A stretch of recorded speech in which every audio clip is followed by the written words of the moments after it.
भाई, मांग करें और बताएं कि 19 सालों में मुख्यमंत्री नीतीश कुमार जी की नीतियों में क्या क्या कमियां रही। अपनी विफलताओं का ब्यौरा वो केंद्र सरकार के समक्ष रखें और ये ब्यौरा रखते हुए वो इस बात की मांग करें कि बिहार को विशेष राज्य का दर्जा मिलना चाहिए। भाई देखिए, हम लोग पूर्णतः इस बात के समर्थन में हैं कि बिहार को विशेष राज्य का दर्जा मिलना चाहिए, पर जब हम या मुख्यमंत्री नीतीश कुमार जी विशेष राज्य के दर्जे की मांग करते हैं तो उनको इस बात को भी स्वीकारना होगा कि 19 साल में मुख्यमंत्री नीतीश कुमार जी की नीतियां बिहार की अर्थव्यवस्था को, बिहार के इंफ्रास्ट्रक्चर को, बिहार में पर कैपिटा इनकम को बढ़ाने में नाकाम रही हैं। यही कारण है कि बिहार में आज भी आज़ादी के 75 साल के बाद भी बिहार को एक विशेष राज्य के दर्जे की मांग करने की ज़रूरत पड़ रही है।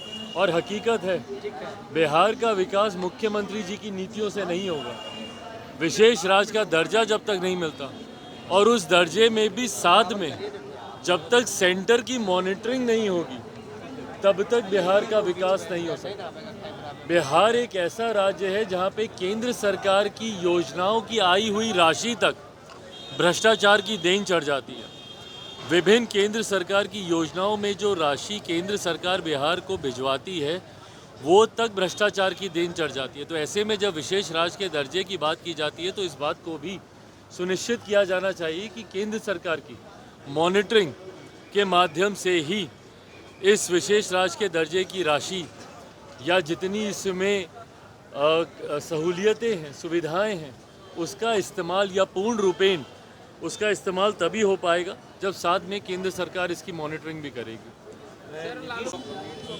ईडी ने छापेमारी हुई है, कैसे देखते हैं? भाई हम इसमें क्या देखेंगे, बताएं। यहाँ पे बिहार कांग्रेस के लोग, ये लोग जो बहुत विकास की बातें करते हैं, ईमानदारी की बातें करते हैं, हाथ कंगन को आरसी किया, ये तो सामने सामने की बात है ना, इसको तो झुटलाया नहीं जा सकता। ये लोग जो बोलते हैं कि इन लोगों के पास तो कोई काम ही नहीं है, विपक्ष के नेताओं के घरों पर छापे मारना, ईडी की रेड देना, सीबीआई के छापे करवाना, बट भाई जहाँ पे छापे हो रहे हैं वहाँ पे इस तरीके की तस्वीरें भी तो सामने आ रही हैं जहाँ पे अलमारियाँ नकदी से भरी पड़ी हैं, जिसको संभवतः गिनने में दिनों लग गए हैं। अभी तक भी इसकी काउंटिंग चली रही है। आखिरी जानकारी जो मिली थी 290 करोड़ के आसपास की नकदी बरामद हुई थी और अभी भी कई बैग्स बाकी हैं। तो ऐसे में बताएं कांग्रेस के नेताओं को इन बातों का जवाब देना ज़रूरी है। ये लोग जो बात बात पे विक्टिम कार्ड खेलते हैं कि हम ही लोगों के साथ ऐसा, हम ही लोगों के साथ ऐसा, भाई इसीलिए क्योंकि ये तस्वीरें सामने आ रही हैं। बताएं कांग्रेस के नेता कि भाई ये तस्वीरों को क्या वो झुटला सकते हैं। जवाब कांग्रेस के नेताओं को देना होगा और बिहार कांग्रेस को इस बात का भी जवाब देना होगा कि जब नए मुख्यमंत्री जो इनके तेलंगाना के बने हैं और वो बिहारियों के डीएनए पे सवाल उठाते हैं, इन तमाम बातों का जवाब देना बिहार कांग्रेस, क्या वो इनको स्वीकार करती है? राहुल जी जब भारत जोड़ो यात्रा पर निकलते हैं और संभवतः चर्चा हो रही है कि दूसरा चरण होगा, दूसरा चरण ईस्ट टू वेस्ट या वेस्ट टू ईस्ट होगा, संभवतः इस बार वो बिहार भी आएंगे, तो जब वो बिहार अगर वो आएंगे तो क्या वो इस बात से सहमत हैं कि जब तेलंगाना के डीएनए को बिहार के डीएनए से बेहतर तेलंगाना के नए मुख्यमंत्री जो कि कांग्रेस के हैं, जब वो इन बातों को कहते हैं?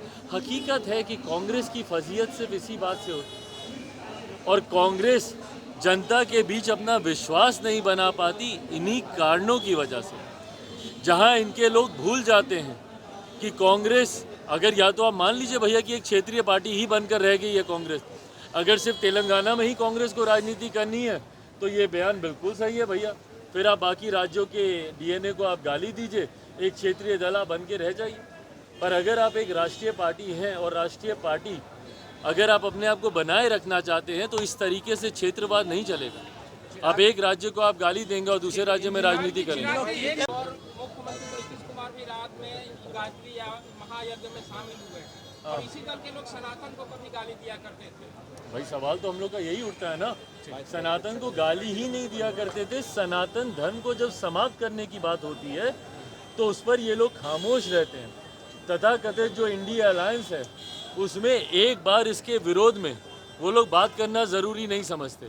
सनातन को गाली दी जाएगी, उस गठबंधन में ये लोग रहेंगे, पर उसके बाद इसी धर्म का पालन ये लोग अपने व्यक्तिगत कार्यों के लिए या अपने और मनोकामनाओं को पूरा करने के लिए करेंगे। तो ये दोहरी रणनीति सही नहीं ना। एक तरफ बीपीएससी से बहाली बस निकल रही है, बाबू, दूसरी तरफ से जो है कार्य वही जाने किस तरीके से वो बिहार में कार्य करना चाहते हैं और मुख्यमंत्री जी क्यों उनकी इन गलत बातों को, गलत फैसलों को और आए दिन उनके विवादित फैसलों को क्यों संरक्षण देते हैं, वो के पाठक की जाने और उनके लिए। आरजेडी और जेडीयू के कई नेता है, कांग्रेस के कई नेता है जो के पाठक के विरोध कर रहे हैं, कहे इस्तीफे की मांग करेंगे, फिर भी मुख्यमंत्री जी कोई संज्ञान नहीं ले रहे। तो भाई मुख्यमंत्री बताए ना कि क्यों इनके इतने दुलारू हैं ये, जब उनका विरोध बिहार की जनता तक करती है, उनकी नीतियों को लागू करने के बाद जब वापस लेना पड़ता है, विवाद होते हैं, उसके बाद भी मुख्यमंत्री क्यों उनका संरक्षण कर रहे हैं। सर, हाल के दिनों में लालू प्रसाद यादव हाँ, बनारस जाएंगे रैली करने। भाई जो मुख्यमंत्री बिहार की जनता को बिहार की जनता ने जिनको अस्वीकार कर दिया हो, वो सोचते हैं कि दूसरे राज्य की जनता उनको सुनना चाहेगी। और अगर वो बनारस जाएंगे, मुझे बताए ना क्या लेकर जाएंगे वो। बनारस पूर्वांचल में ही है, बिहार और बनारस कोई बहुत दूर दूर तो है नहीं। क्या बनारस के लोग नहीं जानते कि मुख्यमंत्री नीतीश कुमार जी ने बिहार में क्या किया है? हकीकत है, आप जाकर देख लीजिए बनारस को।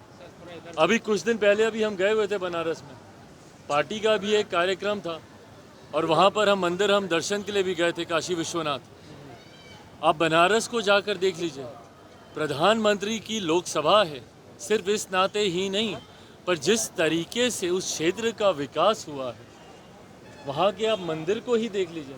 मुझे एक उदाहरण के तौर पर बिहार का कोई एक ऐसा मंदिर बता दें। काशी विश्वनाथ का जिस तरीके से विकास किया गया, क्या बिहार में किसी ऐसे मंदिर का विकास किया गया? और मैं सिर्फ आस्था से जोड़ के इसको नहीं बोल रहा, रेवेन्यू जनरेशन भी होता है भाई इससे, बिहार की अर्थव्यवस्था इससे बेहतर होती है। तो जब ये बनारस जाएंगे, मुझे बताएं ना बिहार का कौन सा मॉडल लेकर जाएंगे?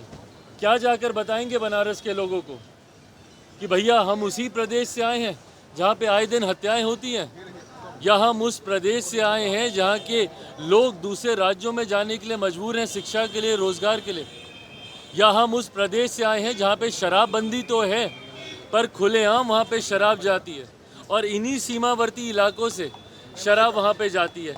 क्या बताएंगे मुख्यमंत्री वहाँ पर जाकर? देखिए, प्रधानमंत्री के सामने जाकर उनको सिर्फ चुनौती देना, उसके पीछे आपके पास शब्द भी तो होने चाहिए, आपके पास भी तो उदाहरण होने चाहिए। जब पहली बार हमारे प्रधानमंत्री गुजरात से जब देश के प्रधानमंत्री बनने की दावेदारी लेकर आए थे, तो वो एक गुजरात मॉडल लेकर आए थे। मेरे मुख्यमंत्री बताएं उनके पास क्या मॉडल है? सिर्फ वहाँ पर जाकर उनके सामने अपनी बेइज्जती कराना, ये उचित नहीं है ना। बिहार मॉडल